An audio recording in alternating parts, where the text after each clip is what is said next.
Voilà, nous sommes donc de retour. On vient juste de voir un commentaire qui était signé Sarah El-Maghrabi sur eh bien, le prêt du Fonds monétaire international qui doit être fait bientôt, prochainement à l'Égypte. Alors, nous allons évidemment parler ce matin économie, mais nous allons parler art surtout, car nous avons reçu notre invité qui vient juste de nous rejoindre. Il s'agit de Dr Mohamed Nasr Mahmoud. Bonjour. Bonjour.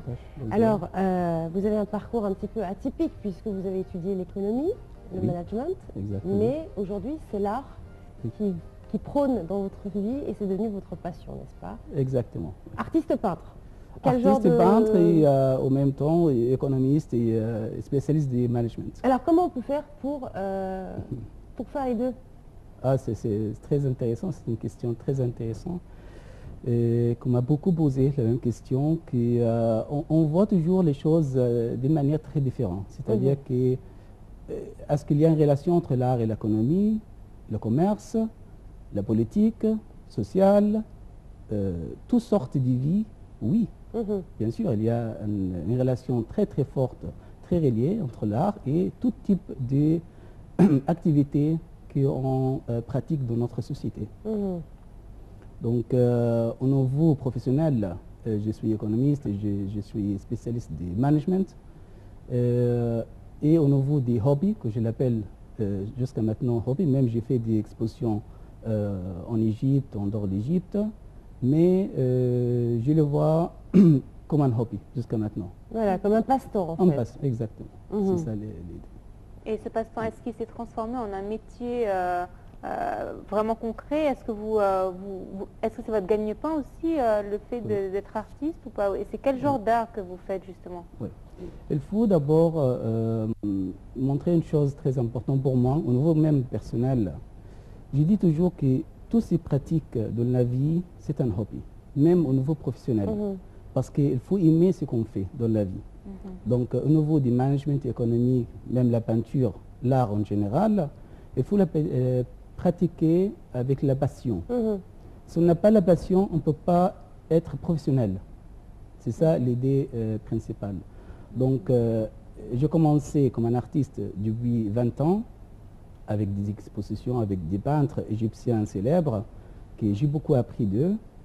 Et après, j'ai choisi un chemin complètement différent, c'est-à-dire que mélanger ma vie professionnelle avec le hobby, ou ma passion par rapport à l'art en général.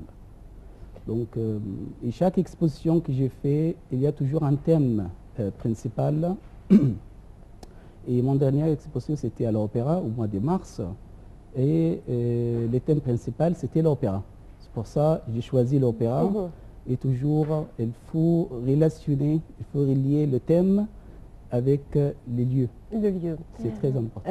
Alors, vous peignez, puisque c'est de la peinture que vous faites. Quel genre de peinture? Parce que malheureusement, on voulait présenter un petit peu vos œuvres et on a eu un petit problème technique. Mais qui, parmi les grands peintres, par exemple, connus internationalement, qui vous inspire? Quel est votre style?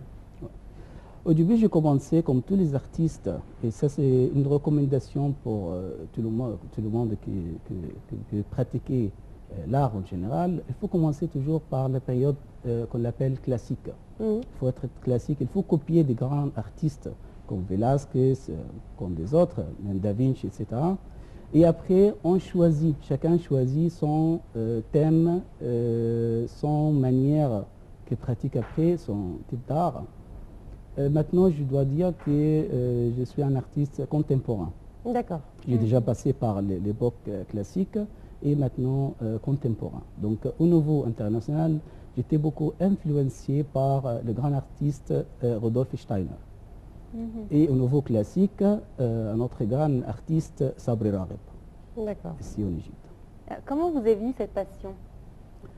Ça, c'est une très bonne question parce que chacun, il a un petit artiste.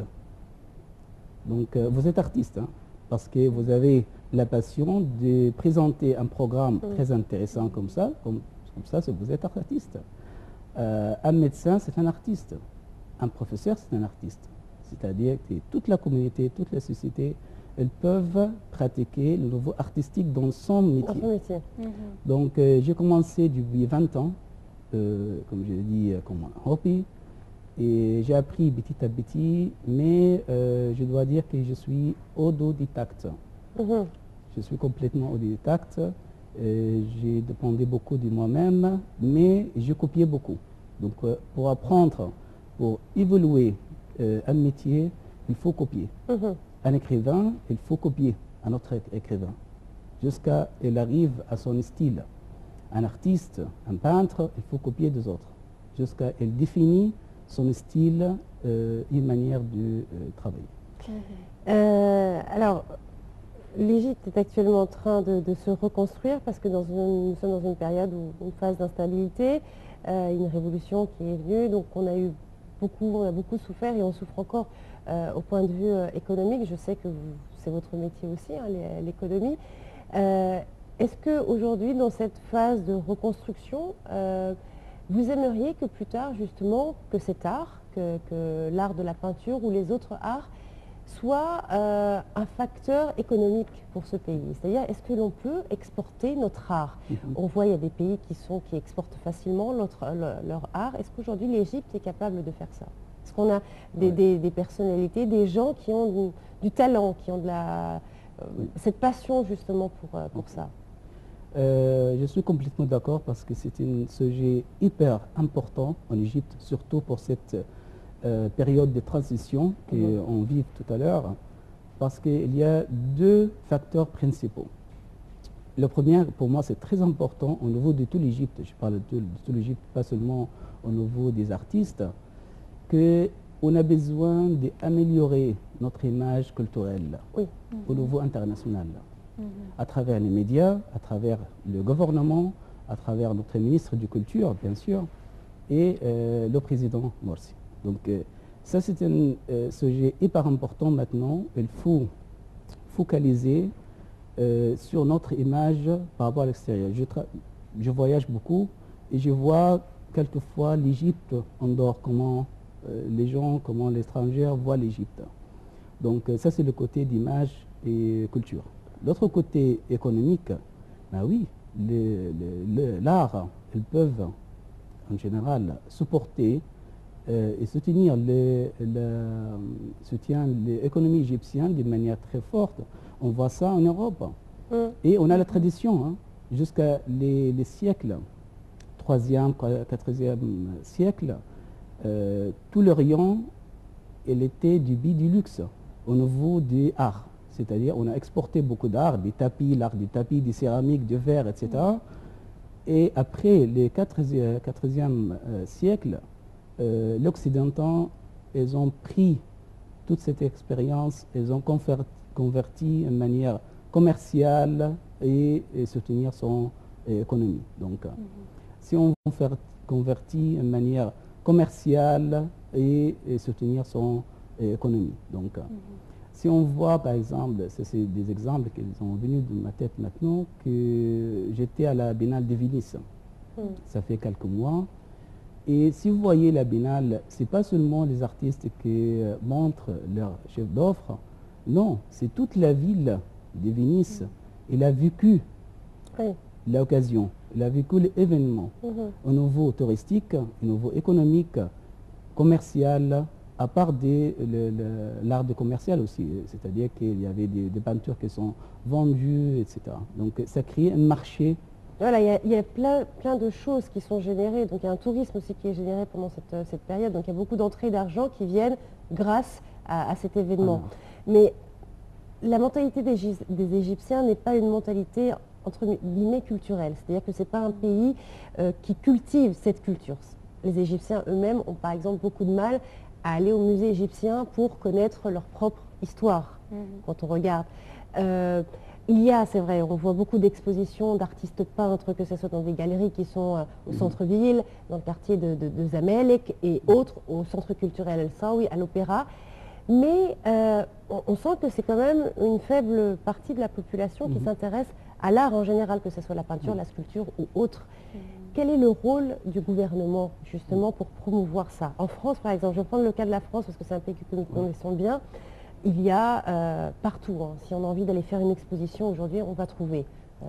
Oui, Sur n'importe quoi. Il y a des expositions tout le temps. Il y a un mouvement culturel. Voilà, il y a toute une vie culturelle. En Égypte, cette vie culturelle, récemment peut-être, on a commencé à avoir des concerts de jeunes musiciens et d'autres, mais c'est tout le temps relié par exemple à la Révolution. Mais l'art en lui-même, en soi, ça n'existe pas. À part le la 7e art. première, À part le 7e art, qui est le cinéma, évidemment. Oui. La première partie de votre discussion, je ne suis pas complètement d'accord. Pourquoi? On ne peut pas dire que les peuples égyptiens ne sont pas prêts pour recevoir la culture, l'art, apprécier l'art. Non, ce n'est pas vrai. Parce que nous, les Égyptiens en général, nous avons une mentalité, un esprit ouvert, mais on souffre depuis les années 50 jusqu'à maintenant d'un système fermé. Donc c'est ça le problème principal. C'est un problème de culture aussi, puisque... Non, parce que nous, les mêmes Égyptiens, on a bien pratiqué la culture, l'art, pendant les années 20, 30, jusqu'à l'année 50. Nous sommes les mêmes Égyptiens. Qu'est-ce qui s'est passé alors? C'est passé, le système depuis les années 50, malheureusement, il a pris un côté un peu loin de la culture et l'art en général. On n'a pas apprécié, au niveau du système, au niveau du système total, je parle du système total, je ne parle pas des gens, je ne parle pas du peuple égyptien. Mais du système dans lequel on était fermé et dans lequel on vivait en fait. Oui, c'est ça le moment à partir des années 50. Après ça, vraiment l'Égypte, elle a passé par que je l'appelle une crise culturelle. Mais justement, durant cette crise culturelle, politico-culturelle, normalement, les artistes devraient être plus nombreux et devraient plus dire non à tout ce qui se passe à travers, je ne sais pas, les sculptures, de la peinture, comme on a pu le voir dans les autres sociétés. Les artistes étaient plus présents lorsque la société était à son plus bas niveau. Pourquoi en Égypte, ce n'était pas comme ça? Parce que les artistes seuls ne peuvent pas tout faire, ne peuvent pas tout changer.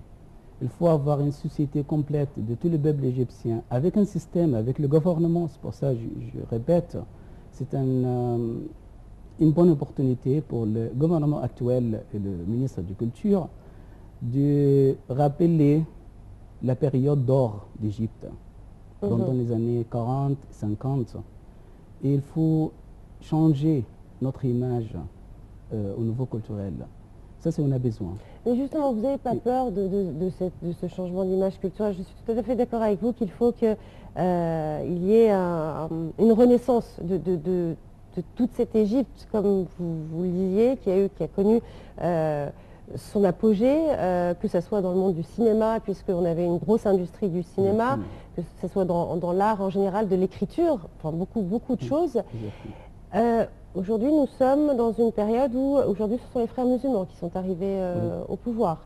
Certains craignent que cette liberté de penser, la liberté de s'exprimer, la liberté de s'exprimer par l'art soit restreinte. Est-ce que vous ne craignez pas que, voilà, avec l'arrivée des frères musulmans, on dérive vers autre chose? C'est une question un peu difficile à répondre parce que je ne fais pas partie des frères musulmans. Oui, mais vous, en tant qu'artiste, est-ce que vous avez peur de ça? Est-ce que vous craignez non, ça? moi personnellement, je n'ai pas peur de personne, mais aucun système. Je suis libéral, donc je n'ai pas peur de personne. Mais je répète autrefois parce que je connais quelques-uns des frères musulmans qui ont une mentalité ouverte, hein, parce qu'il y a beaucoup de monde, il y a beaucoup de gens en Égypte qui pensent que les frères musulmans qu'ils ont un côté complètement fermé, il faut fermer l'Égypte. C'est-à-dire que l'histoire... Exactement. D'autre côté, les salafistes, il ne faut pas oublier le rôle des salafistes. C'est plus important et plus rigide et plus fermé. Ça, c'est oui. On a peur du rôle des salafistes en Égypte. Mais le rôle des frères musulmans, je ne pense pas. Parce qu'ils ont des gens, des professeurs des universités, ils ont beaucoup voyagé à l'extérieur. Ils savent qu'est-ce qui se passe d'ailleurs d'Égypte. Je vois que de l'autre côté, les salafistes, il faut vraiment exprimer qu'est-ce qui se passe en Égypte en général. C'est-à-dire la transformation d'Égypte, la vie culturel, l'esprit, la mentalité égyptienne qui a tout à fait changé.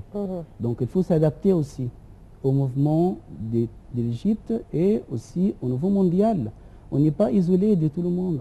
Il faut le contraire. L'Égypte, pendant les années, j'aime bien cette période, les années jusqu'à 50, était complètement ouvert au niveau mondial. Oui. Tout le monde le sait. D'accord.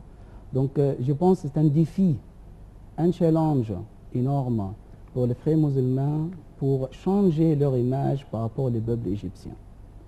Donc c'est le bon moment de montrer une autre image de ce autre image. Pas autre image, l'image vraie. L'image, voilà. L'image vraie. En tout cas, on espère hein, que l'art va devenir quelque chose d'important dans la vie de tous les Égyptiens, que voilà, de notre plein gré, comme ça on ira se balader, regarder des expositions de peinture, de continuer à écouter de la musique, d'aller au cinéma, voilà, parce que c'est très important. Au côté économique, on rappelle autrefois le rôle de l'économie, ou l'art de la vie économique aussi. Je me rappelle qu'en 1905, par exemple, un peintre très connu, Picasso, il a vendu son tableau à 100 millions de dollars à New York à l'époque. Et à partir de ce moment, les prix d'art il a beaucoup augmenté. En Égypte, parce que vous avez mentionné un point très important en Égypte, parce qu'on a des artistes célèbres, quelquefois plus connus au niveau international qu'au niveau local, national. Qu'est-ce qui se passe à l'extérieur? Qu'est-ce qui se passe à l'étranger? En France, en Europe, en Amérique, même à Hong Kong maintenant. Qu'est-ce qui se passe? Il y a toujours une machine derrière les artistes. Il y a toujours une organisation derrière les artistes. Les artistes en Europe ne font pas le même effort. Il y a tout un travail qui est derrière eux, toute une équipe qui les pousse pour travailler. Exactement. Je suis désolée, on est vraiment pris dans le temps. J'ai très envie de continuer cette conversation. On va essayer d'organiser et de consacrer une autre partie, car c'est un sujet qui est très intéressant, l'art. Donc, en tout cas, merci beaucoup, Dr Mohamed Nasr Mahmoud, d'avoir été avec nous ce matin. Merci. Et d'autre part, je profite pour mentionner que j'aurai une exposition au mois d'octobre à Alexandrie, au centre de créativité à Alexandrie. Et j'aimerais bien que tout le monde vienne. Ben voilà, donc voilà, mois d'octobre, le rendez-vous est donné au centre de créativité d'Alexandrie pour aller pour pouvoir admirer justement les œuvres de Dr Mohamed Nasr Mahmoud. Je vous invite tous à aller là-bas. On essaiera d'ailleurs d'envoyer une de nos caméras pour venir couvrir cet événement. Merci beaucoup. Voilà. Merci Dora. Merci. De m'avoir accompagnée ce matin. Merci à vous de nous avoir suivis. Retrouvez-moi dans une demi-heure environ pour la revue de la presse internationale. Voilà. Allez, excellente matinée à tous et à toutes sur RTV. Au revoir.